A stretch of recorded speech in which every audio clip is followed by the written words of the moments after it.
everyone, and welcome to Mastering Cebuano. My name is Simon Dara, and today we are tackling part one of the most important lesson in Cebuano, the verbs. In Cebuano, the verb is the most important word in a sentence. All the other words explain what is happening with that verb. Now, Cebuano verbs are totally different than English verbs. And this is very, very important. You need to think yourself in an episode of like Star Trek, going to another planet and accept that the laws on this planet are completely different than yours. If you cling to the English laws of verbs, you are lost. So let's dive into this. The first thing is the English way of the word order. In English, we mostly show who is important by putting them at the start of a sentence. I, subject, bought, verb, the mango, object. I bought the mango. If we want to focus on the mango, we have to change the whole sentence to passive voice. The mango was bought by me, which sounds a bit formal or clunky. The words themselves do not change the meaning of the sentence. No, the word order provides the change in meaning. Not so in Cebuano. The word order can remain completely the same. No, it's the words themselves that change. More specific, the verb affixes. The main word in Cebuano verbs is affixes. What is that? These are small parts which are added to the root of the verb. They can be placed in front of the verb, then they are called prefixes. They can be placed after the verb, then they are called suffixes. They can even be placed in the middle of a verb, then they are called infixes. And they can even be combined. These affixes show the listener to which part in the sentence they refer.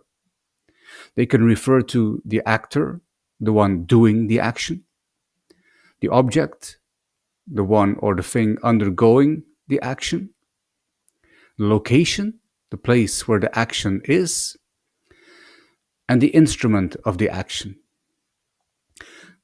It's all a bit technical. Let's use an example to explain. We use the word palit, to buy. Palit is the root verb. We create a scenario. The actor is the woman, babae in Cebuano. The object is banana, saging. The location is a store, tindahan, and the instrument is money, kwarta. The beneficiary, which we will see also later, is the child, anak. First we go into actor focus. So first we are looking at the woman as the star of this sentence now. To make the woman the star, we add the prefix mo. So the verb trigger mo is the prefix. The sentence here becomes mopalit ang babae ok saging. The logic, the mo prefix, locks the spotlight onto the person doing the action.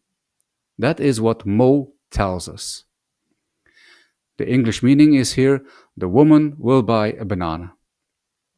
So mo has these meanings. It tells us that it's about a woman, and it tells also that the time of action has not yet begun, because mo indicates an action in a simple future or general action. That is what mo means. Okay, let's compare. We go to the object focus. Now we're looking at the object, the banana. The item being bought is the star in this sentence now. So the verb trigger changes, the affix changes to on, which is a suffix. It comes at the end of the verb. And the sentence now becomes paliton sa babae ang saging. The logic, the on suffix, locks the spotlight onto the object. That's what it means. That's what it wants to say. And note how the woman is now background info. English meaning, the banana will be bought by the woman. The banana has the spotlight now. And you may also have noticed something else change. The ang and the sa. These are also very important. You see, ang in a Cebuano sentence always indicates the actor. When you see ang in a sentence, you know that is the actor. That's what it's about. And sa or ok indicate the object. So when you want to change the focus in a sentence, the first thing you need to change is the ang, sa, ok. In our actor focus, the ang is in front of babae, the woman. And in front of the banana, saging, is ok. However, in our object focus, ang is in front of saging, the banana. And the woman, babae, now has sa in front. Right? Okay, let's continue. Let's look at the third focus, locative.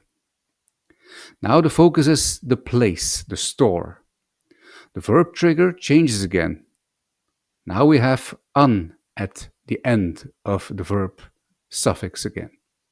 The sentence now becomes palitan sa babae ang tindahan og saging.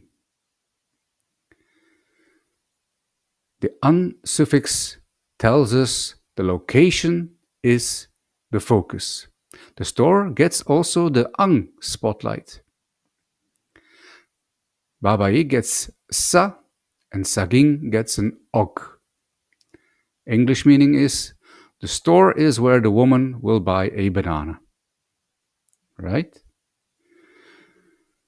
Okay. We come to the fourth focus. That is comprised of two elements, can be two different kinds. We see first the instrumental, and second we have the beneficiary. Because it's the same affix that is used for these two. You could split it up into separate ones, but it's the same affix. We'll see now. The instrument will refer to an instrument, a tool, and the beneficiary will refer to a person. Let's give an example of both. Instrumental first. So now we are looking at the tool being used, which is here the money. We need the money to buy the banana. The verb trigger here is I in front of the verb, so a prefix. The sentence, ipalit sa babae ang kwarta og saging. Right? The I prefix, the instrument trigger, forces the spotlight onto the tool. Ang is in front of the money, kwarta. Saging gets the ok, and babae gets sa. English meaning, the money is what the woman will use to buy a banana. Okay, now to the part 2, the beneficiary. So the beneficiary person is the focus. Let's say the child of the woman who buys the banana will get the banana. Ipalit, same, ipalit sa babae ang iyang anak og saging. The woman will buy a banana for her child. So these are the 4 focuses. Of course, what we show now is just the basics. We said mopalit, will buy, but if we want to put that in the past, the action has happened, then we will use, again, another suffix. Now underneath I will put the master table for most suffixes used. At the very end, Of all the lessons about verbs, I will show you that there are actually lots more. And these are used for every nuance you can think in the language. But that is really advanced stuff.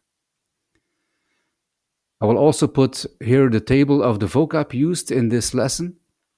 And in the next lessons, we will see all focuses and aspects in detail. Okay?